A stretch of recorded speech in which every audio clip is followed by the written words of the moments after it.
ఆడోలు వచ్చే లక్ష్మవ్వ ఆర్చి దగ్గరలో మనకి బొలెరో మహేంద్ర పికప్ వెహికల్లో ఏపీ 39TU886 వెహికల్లో 80 బాక్సులు కర్ణాటక లిక్కర్ అక్రమ రవాణా చేస్తూ ఆదోనికి పట్టుబడటం జరిగింది. అందులో 2 వ్యక్తులను అదుపులో తీసుకోవడం జరిగింది. 3వ వ్యక్తిని పారిపోయాడు మమ్మల్ని చూసి. షేక్ షాహిద్ బాషా ఏమన్నా డ్రైవరు, పగడాల అజయ్ కుమార్, వీళ్ళిద్దరిని అరెస్ట్ చేయడం జరిగింది. ఆ బొలెరో మహేంద్ర పికప్ వ్యాన్ని స్వాధీనం చేసుకొని 80 బాక్సుల లిక్కర్ను కూడా స్వాధీనం చేసుకోవడం జరిగింది. దీనిలో నాగిరెడ్డి 3వ వ్యక్తి ఉన్నారు, ఆయన్ని అరెస్ట్ చేయాలి. టీములు గాలిస్తూ ఉన్నాయి, దొరికితే అతన్ని త్వరలో అరెస్ట్ చేస్తాము. ఈ కర్ణాటక నుంచి ఆంధ్రాకి అక్రమ మద్యం మీద ప్రత్యేకమైన నిఘా ఏర్పాటు చేయడం జరిగింది.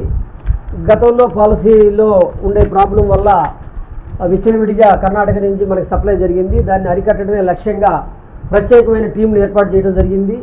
గత 4 నెలల బట్టి కూడా సుమారు నెలకి 40,000 కేసుల్ని మనం ఆంధ్రాలో పెంచగలిగాము. 60,000 నుంచి 1,00,000 వెళ్ళింది.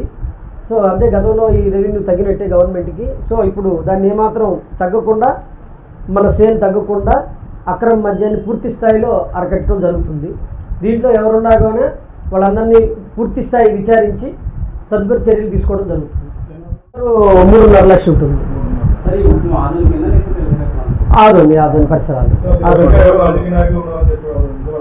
రాజకీయ నాయకులు ఎవరు సమాచారం రాలేదు, బట్ ఇది పెట్టి గ్యాంగ్స్ లాగా చేస్తున్నారు. వీళ్ళందరినీ ఖచ్చితంగా అరగడతాం.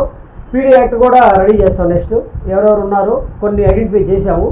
ఇంకెవరెవరు ఉన్నారు దీని వెనక వ్యక్తులు కానీ గతంలో కేసుల్లో కానీ వాటన్నిటిలో సమగ్రంగా విచారించి మిగతా కేసుల్లో కూడా ఎవరెవరు దీని వెనక బ్యాక్గ్రౌండ్ ఉంటున్నారు, వీటికి తెచ్చేదానికి వీళ్ళకి ఆర్థిక సహాయం ఎవరు చేస్తున్నారు, వీళ్ళందరి మీద కూడా చర్య తీసుకోవడం జరుగుతుంది. ప్రస్తుతం అటువంటి మాకు నిర్ధారణ కాలేదు.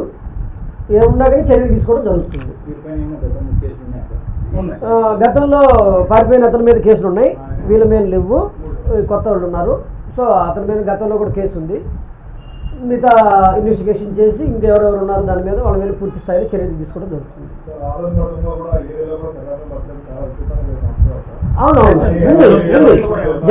ఫిబ్రవరి 1st వీక్లో 50 పెట్టెలు జరిగింది, 10 పెట్టెలు కూడా దొరికింది, 5 కేసులు ఒకటి దొరికింది. కేసుల విషయంలో ఎటువంటి కాంప్రమైజ్ లేదు. అక్రమ మద్యం విషయంలో ఉక్కు పాదం మోపడమే. దాని వెనక ఎవరున్నా, రాజకీయ నాయకులున్నా, రౌడీలున్నా, ఎవరున్నా కానీ వదిలిపెట్టే ప్రశ్నే లేదు. తలగేది ఒత్తిడికి లేదు. వీటిల్లో కేసు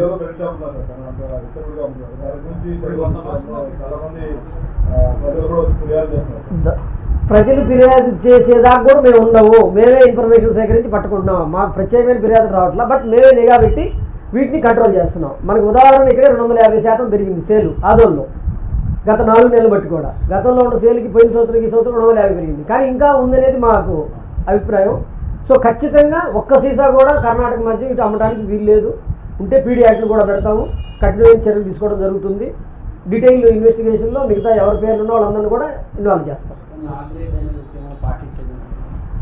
అవన్నీ తర్వాత విషయాలు. ఇప్పుడు ఒక్కొక్కరికి మతాలు పార్టీలు వేరు, బట్ ఇందులో నేరం ఎవరు చేశారు, ఏ పార్టీ అయినా చర్య తీసుకుంటాం. దానికి పార్టీలతో సంబంధం లేదు. భాష అజయ్ కుమార్ నాగిరెడ్డి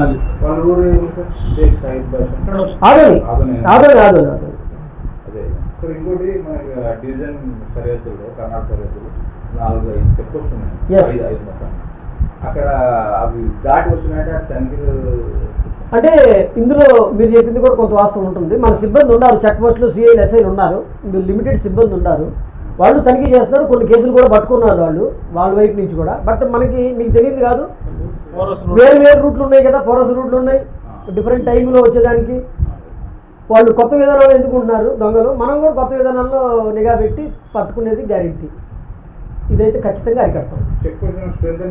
చెప్పులు స్ట్రెంథన్ చేసాం, సీసీ కెమెరాలు పెట్టించాం, హెడ్ క్వార్టర్కి లింక్ చేయించాం. ప్రతి సీసీ కెమెరాని అక్కడ వెరిఫై చేస్తున్నాం. ఒక టీమును పెట్టి ఏ వెహికల్ పాస్ అవుతుంది, ఏమున్నాయి అనుమానాస్పద అన్నీ కూడా కొత్తగా టెక్నాలజీని ఉపయోగించి దాన్ని కూడా అప్డేట్ చేయడం జరిగింది. ఇంకా పటిష్టమైన నిఘా ఏర్పాటు చేస్తాం.